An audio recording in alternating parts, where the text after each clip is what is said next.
जय श्री कृष्णा। आइए सुनते हैं पुरुषोत्तम मास महात्म्यम कथा का 13वां अध्याय। सभी ऋषि बोले, हे सुत, हे महाभाग, पुरुषोत्तम के सेवन से राजा दृढ़ धनवा शोभन राज्य पुत्र तथा पतिव्रता स्त्री को किस तरह प्राप्त किया। हमारे भाग्य से ही ब्रह्मा जी ने आपको हमसे मिलाया है। इस कारण इस पुरातन इतिहास को विस्तार पूर्वक सुनाइए। सूत जी बोले, हे विप्र, सनातन मुनि नारायण ने इस पुरातन इतिहास को नारद जी से कहा। वही इतिहास इस समय मैं आपको सुनाता हूँ। मैंने जैसा गुरु के मुख से राजा का पाप नाशक चरित्र पढ़ा है, उसको आप सब श्रवण करें। श्री नारायण बोले, हे ब्राह्मण नारद, मैं पवित्र करने वाली गंगा के समान राजा दृढ़वंदा की सुंदर तथा प्राचीन कथा कहूँगा। श्रीमान बुद्धिमान तथा चित्रधर्मा नाम का एक राजा था। उसको दृढ़वंदा नाम से प्रसिद्ध अति तेजस्वी, सभी गुणों से युक्त, सत्य बोलने वाला, चौड़ी छाती, बड़ी भुजा वाला दृढ़वंदा प्रशस्त गुण समूहों के साथ बढ़ता गया।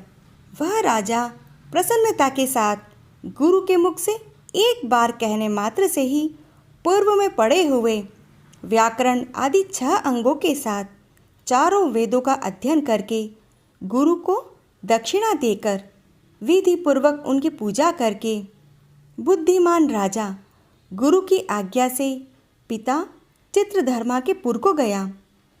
अपने नगर में वास करने वाले प्रजा वर्ग के नेत्रों को आनंदित करता हुआ जिस पुत्र को देखकर राजा चित्रधर्मा भी अत्यंत हर्ष को प्राप्त हुआ। एक बार राजा ने सोचा कि अब मैं 2 भुजा वाले मुरली को धारण करने वाले शांत तथा भक्तों को अभय देने वाले श्री कृष्णचंद्र की आराधना करता हूँ।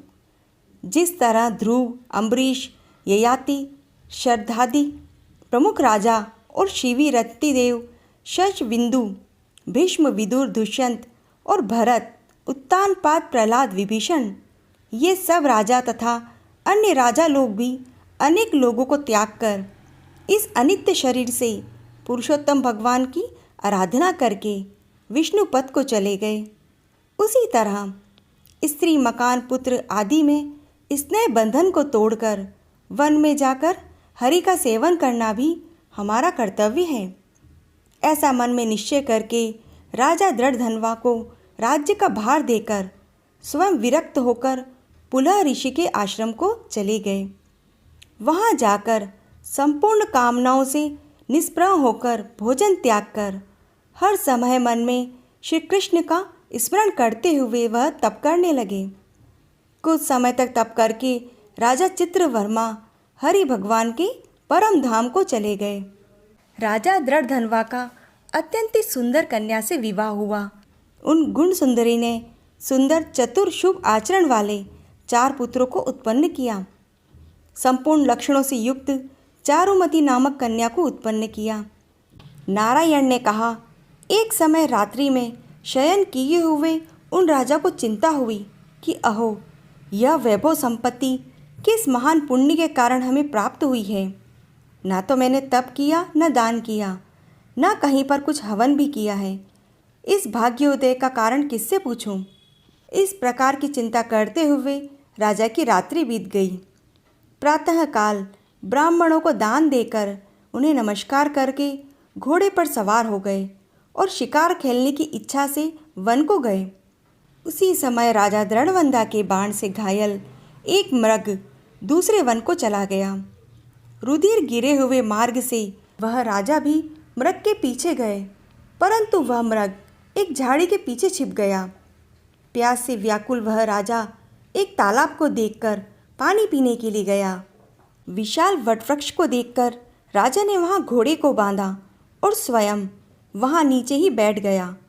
उसी समय सुंदर राजा को मोहित करने वाली वाणी से एक मनुष्य बोलता हुआ आया और राजा को बैठे देखकर उन्हें संबोधित करता हुआ एक ही श्लोक बार बार पढ़ने लगा कि इस पृथ्वी पर विद्यमान अतुल सुख को देखकर तुम चिंतन क्यों नहीं कर रहे हो कि इस संसार के पार कैसे जाओगे। बार बार इस श्लोक को राजा के सामने पढ़ने लगा। राजा उसके वचन को सुनकर प्रसन्न हुआ और उस पर मोहित हो गया। इस शुक पक्षी के श्लोक को सुनकर राजा ने सोचा कि कहीं यह शुकदेव जी तो नहीं हैं, जो कि श्री कृष्ण के सेवक मुझको मूढ़ और संसार सागर में डूबा हुआ जानकर राजा परीक्षित के समान ही मेरा उद्धार करने आए हों। शुक पक्षी राजा को उपदेश देकर स्वयं अंतर्ध्यान हो गए। उस शुक पक्षी के वचन को स्मरण करते हुए राजा ने निद्रा रहित होकर भोजन को भी त्याग दिया। उनकी पत्नी ने पूछा कि हे पुरुषों में श्रेष्ठ, आपके मन में यह मलिनता क्यों है? आप भोगों को भोगिए और कुछ वचन बोलिए। देवताओं से भी दुख से जानने योग्य उस शुक पक्षी के सत्य वचन का स्मरण करते हुए रानी गुण सुंदरी की प्रार्थना करने पर राजा कुछ नहीं बोला। पति के दुख से अत्यंत पीड़ित वह रानी अपने पति के चिंता के कारण को नहीं जान सकी। नारद जी बोले, हे मुने, इस तरह चिंता करते हुए राजा का क्या हुआ?